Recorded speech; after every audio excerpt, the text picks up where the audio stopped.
ಒಳ್ಳೆಯ ತಪಸ್ಸಿನ ಫಲದಿಂದ ಭಕ್ತರನ್ನ ಉದ್ಧಾರವನ್ನ ಮಾಡುತ್ತಾ ಹೊರಟಾರೆ. ಆದರೆ ನಾವು ಭಕ್ತರೆಲ್ಲ ಸ್ನೇಹಿತರಿಗೆ ಒಂದಿಷ್ಟು ಉಪಕಾರವನ್ನ ಮಾಡುವಂತ ಗುಣಗಳು ನಮ್ಮ ಬಳಿ ಇಲ್ಲ. ಇದ್ದೇವನು ಹೆಂಗಂದ್ರ ಇಬ್ರು ಸ್ನೇಹಿತರಿಬ್ರು ಬಹಳ ಚಂದ ಇದ್ರು. ಇಬ್ರು ಸ್ನೇಹಿತರು, ಒಬ್ಬರನ್ನ ಬಿಟ್ಟು ಒಬ್ರು ಇರ್ತಿರ್ಲಿಲ್ಲ. ಇಬ್ರದು BA ಕಂಪ್ಲೀಟ್ ಆಗಿತ್ತು. BA ಕಂಪ್ಲೀಟ್ ಆಗಿತ್ತು. ಕೆಲಸ ನೋಡುತ್ತಿದ್ರು, ಕೆಲಸ ಸಿಗ್ತಿರ್ಲಿಲ್ಲ. ಪಾಪ BA ಓದಿದ ಹುಡುಗರಿಗೆ ಒಂದಿಷ್ಟು ನೋವುಗಳು ಕಾಟ ಜಾಸ್ತಿ ಇರ್ತದ. ಊರೊಳ ತಂದೆ ತಾಯಿಗಳ ಮನ್ಯಾಗ ಏನ್ ಅನ್ನದೇ ಇದ್ರು ಬಾಜು ಮನೆ ರೀ ಬಿಡ್ತಾರೇನ್ರಿ. ಹುಡುಗ BA ಮುಗಿಸ್ಯದ, ಮನ್ಯಾಗ ಕೂತಾರದು, ದುಡಿಯೋಲ್ಲ. BA ಕಂಪ್ಲೀಟ್ ಆಗ್ಯದ, ಡಿಗ್ರಿ, ಏನು ಕೆಲಸ ಮಾಡಲ್ಲ, ತಂದೆ ತಾಯಿಗಳಿಗೆ ಭಾರ ಆಗ್ಯಾನಂತ ತಿಳ್ಕೊಂಡು ಮಾತಾಡ್ತಿದ್ರು. ಆದ್ರೆ ಯಾಕೆ ಹೇಳ್ತೇನೆಂದ್ರ ಆ BA ಮುಗಿದ ಸ್ಟೂಡೆಂಟ್ಗಳಿಗೆ ಸಹಿತವಾಗಿ ಗೋಲ್ ಅಂತಕ್ಕಂಥದ್ದು ಇರ್ತದೆ, ಆಸೆ ಅಂತಕ್ಕಂಥದ್ದು ಇರ್ತದೆ, ಆಕಾಂಕ್ಷೆ ಅಂತಕ್ಕಂಥದ್ದು ಇರ್ತದೆ. ನಾವು ಏನಾದರೂ ಸಾಧನೆ ಮಾಡಬೇಕಂತಾರ ಅವಕಾಶಗಳ ವಂಚಿತರಾಗಿ ಕುಳಿತುಕೊಂಡಿರ್ತಾರೆ. ಈ ಇಬ್ರು ಸ್ನೇಹಿತರು ಹಿಂಗೆಲ್ಲ ಊರಾಗ ಅನಿಸಿಕೊಂಡು ಸಾಕಾಯಿತು. ಮನಸ್ಸು ಬೇಸತ್ತು. ಹೆಂಗ ಜನಗಳ ಮಧ್ಯೆ ತೊಂದರೆಗೆ ಈಡಾಗಿದ್ದೇವೆ ನಾವೆಲ್ಲ. ತಂದೆ ತಾಯಿಗಳ ಹೆಸರನ್ನ ನಾವು ತರಬೇಕು, ಆದರೆ ತಂದೆ ತಾಯಿಗಳ ಗೌರವಕ್ಕೆ ನಾವು ಧಕ್ಕೆಯನ್ನು ತರಲಾಗ್ತೀವಿ. ಹೇಳಿಬಿಡ್ತೀನಿ ಒಂದು ಮಾತು ನಿಮಗೆಲ್ಲ. ಯಾಕೆ ಹೇಳ್ತೇನೆ ಅಂದ್ರ, ಜೀವ ಇರೋದ್ರೊಳಗ ತಂದೆ ತಾಯಿಗಳು ತಲೆ ತಗ್ಗಿಸುವಂತ ಕೆಲಸ ಮಾಡಬೇಡ್ರಿ. ನಾವು ನೌಕರಿ ಆಗದೆ ಇದ್ರೂ ಪರವಾಗಿಲ್ಲ, ತಿಂಗಳಿಗೆ 50,000 ರೂಪಾಯಿ ನಾವು ದುಡಿಯದೇ ಇದ್ರೂ ಪರವಾಗಿಲ್ಲ, ತಂದೆ ತಾಯಿಗಳು ತಲೆ ತಗ್ಗಿಸುವಂತ ಕೆಲಸಗಳನ್ನ ಮಕ್ಕಳು ಮಾಡಬಾರದು. ಎಂತ ಕೆಲಸ ಮಾಡುತ್ತೆ ಇವತ್ತಿನ ತಲೆ ತಗ್ಗಿಸುವ ಕೆಲಸ ಅಂದ್ರೆ, ನನ್ನ ಮಗ ಓದಿ ಜಾಣನಾಗಿ 5,000 ದುಡಿಲಿ, 10,000 ದುಡಿಲಿ, ಇನ್ನೊಬ್ಬರಿಗೆ ಮಾರ್ಗದರ್ಶಕ ಮಗನಾಗಬೇಕು. ಅದು ಬಿಟ್ಟು ಏನಾದ್ರೂ ಕುಡಿತದ ದಸಕ್ಕೆ ಚಕರಾಗಿ ಇನ್ನೊಬ್ಬರಿಗೆ ತೊಂದರೆಯನ್ನು ಕೊಡ್ತಾ ಹೋದ್ರಿ ಅಂತಂದ್ರೆ, ಹೆಜ್ಜೆಗೆ ನಿಮ್ಮ ಮಗ ಕುಡಿತಾನ, ಕುಡುಕ ಮಗ ಇದ್ದಾನ, ನಿನ್ನ ಮನೆ ಏನು ಉದ್ಧಾರ ಆಗ್ತದ ಅಂದಾಗ ಕ್ಷಣಕ್ಕೂ ಹೇಳ್ತಾರಲ್ಲ, ಆ ಮಾತುಗಳು ಚುಚ್ಚು ಮನಸ್ಸುಗಳಿಂದ ವಯಸ್ಸಾಗಿರ್ತಕ್ಕಂಥ ಮನಸ್ಸು ಅನಿಸ್ಕೊಳ್ತದಲ್ಲ, ಆ ನೋವು ಬಹಳಷ್ಟು ಕಾಡುತ್ತದೆ ಅವರನ್ನ. ಮಕ್ಕಳನ್ನ ಎಷ್ಟು ಕಷ್ಟವೂ ಬಂದರೂ ಸಹಿತವಾಗಿ ಒಂದು ತುತ್ತು ನಾವು ಉಪವಾಸವಿದ್ದು ಮಗನಿಗೆ ಊಟವನ್ನ ಮಾಡಿಸಿ ದೊಡ್ಡವನನ್ನಾಗಿ ಮಾಡಿದೀವಿ. ಕರೆ ಮಗ ಇವತ್ತು ನಮಗ ಗೌರವಕ್ಕೆ ಧಕ್ಕೆ ತರ್ತಾನಂದಾಗ ಬಹಳ ದುಃಖ ಆಗ್ತದೆ. ಇವರಿಬ್ರು ಸ್ನೇಹಿತರು ನಮ್ಮ ತಂದೆ ತಾಯಿಗಳ ಹೆಸರನ್ನ ಉಳಿಸೋಣ, ಇಡೀ ಊರೊಳಗೆ ಮಕ್ಕಳಿದ್ರೆ ಇಂಥ ಮಕ್ಕಳು ಹುಟ್ಟಬೇಕನ್ನುವಂತ ಮಕ್ಕಳನ್ನ ಆವಾಗೋಣ ಅಂತ ತಿಳ್ಕೊಂಡು ಊರು ಬಿಟ್ಟು ಹೋಗ್ತಾರೆ. ಊರು ಬಿಟ್ಟು ಹೋದ್ರು ಒಂದು 10 ವರ್ಷಗಳ ಕಾಲ ಊರಿಗೆ ಬರೋದಿಲ್ಲ. ರೊಕ್ಕ ಮಾಡ್ತಾರೆ ಇಬ್ರು, ಚಲೋ ದುಡ್ಡು ಮಾಡಿಕೊಂಡ್ರು. ದುಡ್ಡು ಆಯ್ತು. ದುಡ್ಡು ಆದ ಬಳಿಕ ಇನ್ನ ಅಪ್ಪ ಅಮ್ಮನ್ನ ಅಂತೇಳಿ ಹೋಗಿ ನಾವು ಹೋಗೋಣ ಅಂತ ವಿಚಾರ ಮಾಡಿದ್ರು. ಆ ಬಸ್ಸಿಗೆ ಬರುತ್ತಾರೆ. ಮಧ್ಯರಾತ್ರಿ ಬರುವಂತ ಸಂದರ್ಭದಲ್ಲಿ ಇಬ್ರು ಸುಟಿಕೇಸ್ ರೊಕ್ಕ ತಗೊಂಡಾರ. ಮಧ್ಯರಾತ್ರಿ ಆಗಿತ್ತು. ಆದ್ರೆ ಒಬ್ಬ ಮನುಷ್ಯ, ಒಂದು ಹುಡುಗ ಕೆಟ್ಟ ಮನಸ್ಸು ಬಂದದ. ಇನ್ನೊಬ್ಬ ಸ್ನೇಹಿತನಿಗೆ ಕೆಟ್ಟ ಮನಸ್ಸು ಎಂತದ್ದು, ಆತನನ್ನ ಕೊಲೆ ಮಾಡಿದ್ರೆ 2 ಸುಟಿಕೇಸ್ ಸಾಕಂತ. ಸ್ನೇಹಿತರಂದ್ರೆ ಹಿಂಗಿರೋದಲ್ಲ. ಆತನ ಕೊಲೆ ಮಾಡಿದ್ರೆ 2 ಸುಟಿಕೇಸ್ ಹಾಕ್ತಾರೆ ಅಂತ ತಿಳ್ಕೊಂಡು ಮಲಗಿಕೊಂಡ ಆನಂದದಿಂದ ಅವನಿಗೆ ಚಾಕು ಹಿರಿದು ಸಾಯಿಸಿ ಈತ ಇನ್ನೊಂದು ಬಸ್ಸಿಗೆ 2 ಸುಟಿಕೇಸ್ಗಳನ್ನ ತೆಗೆದುಕೊಂಡು ಮನೆಗೆ ಬರುತ್ತಾನ. ಅವ ಹಾದಿಯೊಳಗೆ ಸತ್ತು ಹೋಗ್ತಾನ. ಯಾವಾಗ ಹಾದಿಯೊಳಗ ಆ ಹುಡುಗ ಸತ್ತು ಹೋದ, ಊರಿಗೆ ಬಂದ ಈ ತಂದೆ ತಾಯಿಗಳಿಗೆ ಖುಷಿ ಆಯ್ತು, ಇನ್ನೊಬ್ಬ ತಂದೆ ತಾಯಿಗಳಿಗೆ ನೋವಾಯ್ತು. ಯಾಕಂದ್ರೆ ಇಬ್ರು ಒಂದೇ ಸಾರಿ ಮನೆ ಬಿಟ್ಟು ಹೋಗ್ಯಾರ. ನನ್ನ ಮಗ ನಿನ್ನ ಜೊತೆ ಬರ್ಲಿಲ್ಲೇನು ಅಂತ ಕೇಳುತ್ತಾರೆ. ಈ ತಂದೆ ತಾಯಿಗಳಿಗೆ ಖುಷಿ ಆಗ್ಯದ, ಇವರಿಗೆ ಬಹಳ ದುಃಖ ಆಗ್ಯದ, ಕಡಲಾಗ್ಯದ. ನಮ್ಮ ಮಗ ಬಂದಿದ್ರು ಹಿಂಗ ದುಡ್ಡು ತೆಗೆದುಕೊಂಡು ಬರುತ್ತಿದ್ದ, ಮುಪ್ಪಿಗೆ ನಮ್ಮನ್ನ ಬಹಳ ಚಲೋ ನೋಡ್ಕೊತಿದ್ದ ಅಂತ ಕಣ್ಣೀರ್ ಹಾಕ್ಲಕತ್ತಿದ್ರು, ಬಹಳ ನೋವು ಪಡ್ಲಕತ್ತಿದ್ರು. ಇವ ಏನು ಮಾಡಿದ, ದುಡ್ಡು ತಂದಿರ್ತಕ್ಕಂಥ ಹುಡುಗ ಬಹಳ ಬಡತನದೊಳಗಿದ್ರಲ್ಲ, ಇವರು ಮನೆ ಕಟ್ಟಿಸಿದ, ಹೊಲ ತಗೊಂಡ, ಸಂಪತ್ತಾಯ್ತು. ಆದ ಬಳಿಕ ತಂದೆ ತಾಯಿಗಳಿಗೆ ಖುಷಿ ಇರ್ತಾರ, ಮಗನ ಮದುವೆ ಮಾಡ್ಬೇಕಂತ ಖುಷಿ. ಇಲ್ಲಿ ಮಗನ ಮದುವೆ ಮಾಡ್ಬೇಕಂತೇಳಿ ಖುಷಿಯಿಂದ ಏನ್ ಮಾಡುತ್ತಾರೆ, ಹೆಣ್ಣನ್ನ ಹುಡುಕ್ತಾರ, ಮದುವೆ ಸಹಿತವಾಗಿ ಮಾಡುತ್ತಾರೆ. ಮದುವೆಯಾಯಿತು. ಯಾವಾಗ ಮದುವೆಯಾದ ಬಳಿಕ ಹೆಣ್ಣು ಬಹಳ, ಗಂಡ ಹೆಂಡತಿ ಬಹಳ ಸಂತೋಷದಿಂದ ಚಂದ ಜೀವನವನ್ನ ಸಾಗಿಸ್ಲಾಕತ್ತಿದ್ರು.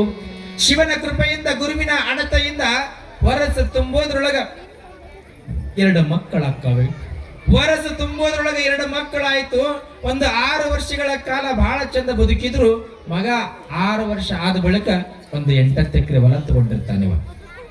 8 ಎಕರೆ ಹೊಲ ತಗೊಂಡ ಬಹಳ ಸಂತೋಷ ಇಡೀ ಊರಾಗ ಅಂತಿದ್ರು, ನೋಡು ಹುಟ್ಟಿದ್ರಂತ ಮಗ ಹುಟ್ಟಬೇಕು, ಹೊಲ ತಗೊಂಡಾನ, ಮದುವೆ ಮಾಡ್ಕೊಂಡಾನ, 2 ಮಕ್ಕಳು ಬಹಳ ಚಲೋ ನೋಡ್ಕೊಂಡು ಹೊಂಟಾನ, ಊರಾಗ ಇಡೀ ಊರಿಗೆ ಹೆಸರಾಗ್ಯಾನ ಅಂತಿದ್ರು. ಆದ್ರೆ ಮೋಸ ಮಾಡಿರೋದು ಯಾರಿಗೂ ಗೊತ್ತಿಲ್ಲ. ಇನ್ನೊಬ್ಬರಿಗೆ ಮೋಸ ಮಾಡಿ ಬದುಕಿದ್ರೆ ಬದುಕು ಉಳಿಯುವುದಿಲ್ಲ. ಇಲ್ಲಿ ಯಾವಾಗ 7 ವರ್ಷ ಕಳಿಲಕತ್ತಿತ್ತು, ಮಗ ಮಾತಾಡ್ಲಕತ್ತಿತ್ತು, ವಿಧಿವಶಾತ್ ಅಂತಕ್ಕಂಥದ್ದು ಯಾರನ್ನು ಬಿಟ್ಟಿಲ್ಲ. ಆ ಮಗನಿಗೆ ಆರಾಮಿಲ್ಲಂಗಾಯ್ತು. 7 ವರ್ಷದ ಕೂಸಿಗೆ ಆರಾಮಿಲ್ಲಂಗಾಯ್ತು. ಇಲ್ಲಿ ಏನಾಯ್ತು, ಆಸ್ಪತ್ರೆಗೆ ಊರೊಳಗ ತೋರಿಸಿದ್ರು, ಹುಷಾರಾಗ್ಲಿಲ್ಲ. ಊರೊಳಗ ತೋರಿಸಿದ್ರು ಹುಷಾರಾಗ್ಲಿಲ್ಲ. ಮುಂದೆ ಹೆಂಡತಿ ಅಂತಿದ್ಳು, ನೀನು ಲೋಕಲ್ ಡಾಕ್ಟರ್ ಅಂತೇಳಿ ತೋರಿಸ್ತಿ, ಮಗನಿಗೆ ಹುಷಾರಾಗೋದಿಲ್ಲ, ಸಿಟಿ ಕರ್ಕೊಂಡು ಹೋಗೋಣ ನಡಿ ಅಂತ ತಿಳ್ಕೊಂಡು ಸಿಟಿ ಕರ್ಕೊಂಡು ಹೋಗ್ತಾರೆ. ಆ ಮಗುವನ್ ಚೆಕಪ್ ಮಾಡುತ್ತಾರೆ, ಆರಾಮ್ ಆಗ್ತಾನ, ಹುಷಾರಾಗ್ತಾನ ಅಂತ ತಿಳ್ಕೊಂಡು ಹಿಂಗ ನೋಡಿದ್ರು. ಇದು 2 ವರ್ಷಗಳ ಕಾಲ ಹೋಯ್ತು, ಮಗ ಹುಷಾರಾಗ್ಲಿಲ್ಲ. 7, 8, 9 ವರ್ಷ ಹೋಯ್ತು. 10 ವರ್ಷ ಆದ ಬಳಿಕ ಇನ್ನೂ ಹುಷಾರಾಗ್ಲಿಲ್ಲ. ದಿನಕ್ಕಿಟ್ಟು ಮಗು ಸಣ್ಣ ಆಗ್ತಾ ಹೋಯ್ತು. ಒಂದು ಆಸ್ಪತ್ರೆಯೊಳಗೆ, ದೊಡ್ಡ ಆಸ್ಪತ್ರೆಯೊಳಗೆ ಅಡ್ಮಿಟ್ ಮಾಡಿದ್ರು ಮಗನನ್ನ. ಅಡ್ಮಿಟ್ ಆದ ಬಳಿಕ ವಾರದೊಳಗೆ ಎಷ್ಟು ಹೋಯ್ತು, ಒಂದು 10 ಲಕ್ಷ ರೂಪಾಯಿ ಇತ್ತು ಒಂದು ವಾರಕ್ಕೆ. ಆಸ್ಪತ್ರೆಗೆ ಹೋದ್ರೆ ದುಡ್ಡು ಉಳಿಯಂಗಿಲ್ಲ, ಉಳಿತದೇನು ಸಾಧ್ಯ ಇಲ್ಲ. ಯಾವಾಗ 10 ಲಕ್ಷ ಹೋಯ್ತು, ಇನ್ನ ಮಗ ಹುಷಾರಾಗ್ಲಿಲ್ಲ. ಹೆಂಡತಿ ಕೊಳ್ಳೊಳಗ ಬಂಗಾರದ ಸರಗಳಿತ್ತು. ನನ್ನ ಮಗನಿಗಿಂತಲೂ ನನಗೆ ಹೆಚ್ಚೇನಂತ ತಿಳ್ಕೊಂಡು ಬಂಗಾರವನ್ನ ಮಾರ್ತಾಳ. ಆ ಬಂಗಾರವನ್ನ ಮಾರಿ ತೋರಿಸ್ತಾರೆ, ಹುಷಾರಾಗಲ್ಲ, ಬಂಗಾರ ಹೋಯ್ತು. ಯಾವಾಗ ಬಂಗಾರ ಹೋಯ್ತು, ಮಗ ಹುಷಾರಾಗ್ಲಿಲ್ಲ. ಹೆಂಡತಿ ಅಂತಾಳ ಗಂಡಗ, ರೀ ನನ್ನ ಮಗನಿಗಿಂತಲೂ ಆಸ್ತಿ ಹೆಚ್ಚಲ್ಲ, ಆಸ್ತಿ ಮಾರುನಿ ಅಂತಾಳ ಗಂಡಗ. ಗಂಡ ಇನ್ನು ಮುಂದೆ ನೋಡುತ್ತಾನ, ಮಗ ಉಳಿತಾನೇನು ಅಂತ ತಿಳ್ಕೊಂಡು ಆ ಏನು 10 ಎಕರೆ ಹೊಲ ತಗೊಂಡಿದ್ದಲ್ಲ, ಮೊದಲು 5 ಎಕರೆ ಹೊಲ ಮಾರತಾನ. ಅದ್ರೊಳಗೆ ದುಡ್ಡು ಬಂತು, ಮತ್ತ ಆಸ್ಪತ್ರೆಗೆ ರೊಕ್ಕ ಕಟ್ಲಕತ್ತಿದ್ರು. ಡಾಕ್ಟರ್ ಅಂತಿದ್ರು, ಹುಷಾರಾಗ್ತಾನ ಅಂತ ತಿಳ್ಕೊಂಡು ಹಂಗ ನೋಡ್ತಿದ್ರು. 2 ತಿಂಗಳ 3 ತಿಂಗಳ ಮಗ ಹುಷಾರಾಗುತ್ತಿಲ್ಲ ಅಂತಾಳ. ಮತ್ತ 5 ಎಕರೆ ಹೊಲ ರೊಕ್ಕ ಬಂದಿತ್ತಲ್ಲ, ಆ ದುಡ್ಡು ಖಾಲಿ ಆಯ್ತು. ರೀ ಇನ್ನೂ 5 ಎಕರೆ ಹೊಲ ಅದಲ್ಲ, ಮಗ ಬದುಕಿದ್ರೆ ದುಡಿದು ತಿನ್ನೋಣ, ಇನ್ನೊಬ್ಬರ ಹೊಲಕ್ಕೆ ಕೂಲಿ ಹೋಗೋಣ, ಅದು ಹೊಲ ಮಾರು ಅಂದರು. 5 ಎಕರೆ ಹೊಲ ಮಾರದ. ಮತ್ತು ದುಡ್ಡು ಬಂತು, ಆಸ್ಪತ್ರೆಗೆ ಆಗ್ತಾನ, ತೋರಿಸ್ತಾರೆ, ಮಗ ಹುಷಾರಾಗಲಿಲ್ಲ. ಯಾವಾಗ ಆ ಮಗು ಒಟ್ಟು ಹುಷಾರಾಗ್ಲಿಲ್ಲ, ಇಲ್ಲೇ ಮನಿ ಇತ್ತಲ್ಲ, ಒಂದು ಚಲೋ ಮನಿ ಕಟ್ಟಿಸಿದ್ದ, 2 ಅಂತಸ್ತ ಮನೆ. ರೀ ಆ ಮನಿನೂ ಮಾರಿಬಿಡು ಅಂತ ತಿಳ್ಕೊಂಡು ಮನಿ ಮಾರಿಸಿದಳು ಹೆಂಡತಿ. ಬಂದ ಹಣದೊಳಗ ತೋರಿಸಿದ್ರು, ಎಲ್ಲಾ ದುಡ್ಡು ಖಾಲಿ ಆಯ್ತು. ಡಾಕ್ಟರ್ ಅಂತಾರ, ನಿಮ್ಮ ಮಗ ಉಳಿಯೋದಿಲ್ಲ ಅಂದಾಗ ಮೈ ಆಶ್ಚರ್ಯ ಆಯ್ತು ಗಂಡ ಹೆಂಡರಿಗೆ ಇಬ್ಬರಿಗೂ. ಹೊಲ ಹೋಯ್ತು, ಮನಿ ಹೋಯ್ತು, ಬಂಗಾರ ಹೋಯ್ತು, ಮಗ ಬದುಕ್ತಾನ ಅಂತ ತಿಳಿದು ಎಲ್ಲಾ ಖರ್ಚು ಮಾಡಿದೀವಿ. ಮಗ ಬದುಕಲಿಲ್ಲ ಅಂತ ತಿಳ್ಕೊಂಡು ದುಃಖ ಆಯ್ತು. ಕೊನೆಗೆ ಡಾಕ್ಟರ್ ಕರ್ಕೊಂಡು ಹೋಗ್ರಿಂದಾಗ ಆ ಮಗ 11 ವರ್ಷದ ಮಗ ಅಂತಾನ, ಅಪ್ಪ ಬಾ ಅಂತ ಕರೀತದ ಮಗ.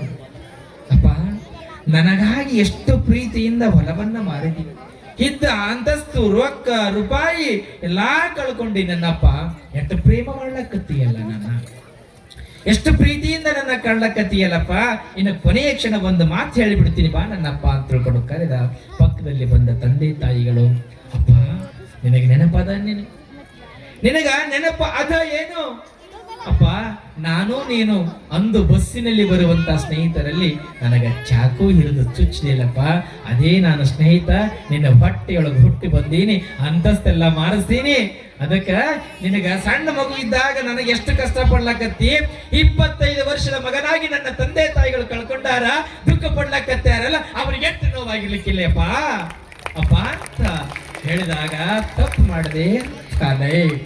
ಅದಕ್ಕೆ ಹೇಳುತ್ತೇನೆ, ಇನ್ನೊಬ್ಬರಿಗೆ ಮೋಸ ಮಾಡಿದ ಆಸ್ತಿ ಎಂದು ಉಳಿಯೋದಿಲ್ಲ, ಆಸ್ತಿ ಉಳಿತದೇನೆಂದು ಉಳಿಯೋದಿಲ್ಲ. ಪ್ರೀತಿಯಿಂದ ಎಲ್ಲರೂ ಕಾಣಬೇಕು, ಆಗದಿದ್ರೆ ಒಳ್ಳೇದು ಮಾಡಬೇಕು, ಇಲ್ಲಂದ್ರೆ ಸುಮ್ಮ ನಮ್ಮ ಮನೆಯೊಳಗೆ ನಾವು ಕುದುರಬೇಕು. ಇಲ್ಲಿ ಮೊರಬ ಗ್ರಾಮದೊಳಗೆ ಎಂತ ಭಕ್ತರಿದ್ದೀರಿ ಅಂದ್ರೆ, ಸದಾವ ಕಾಲವಾಗಿ ಇನ್ನೊಬ್ಬರಿಗೆ ಒಳ್ಳೆಯದನ್ನ ಮಾಡುತ್ತಾ, ಒಳ್ಳೆಯ ಆಚಾರ ವಿಚಾರಗಳಿಂದ, ನಡೆ ನುಡಿಗಳಿಂದ ತುಂಬಿದ ಊರು ಧರ್ಮ ಎಲ್ಲಿ ಅದಂದ್ರ ಇದು ಮೊರಬ ಗ್ರಾಮದೊಳಗೆ ಧರ್ಮ ಅಂತ ತಿಳ್ಕೊಂಡು ಇಂತಹ ಪುಣ್ಯದ ಮಹಾಕಾರ್ಯಕ್ರಮಗಳು ನಡೀಲಿಕ್ಕತ್ತದೆ ಅನ್ನುವಂಥದ್ದು. ಇಲ್ಲಿ ಗವಾಯಿಗಳವರು ಒಂದು ತತ್ವಗೀತೆಯನ್ನು ಹಾಡುತ್ತಾರೆ. ನನ್ನ ಮುಂದಿನ ವಿಚಾರವನ್ನು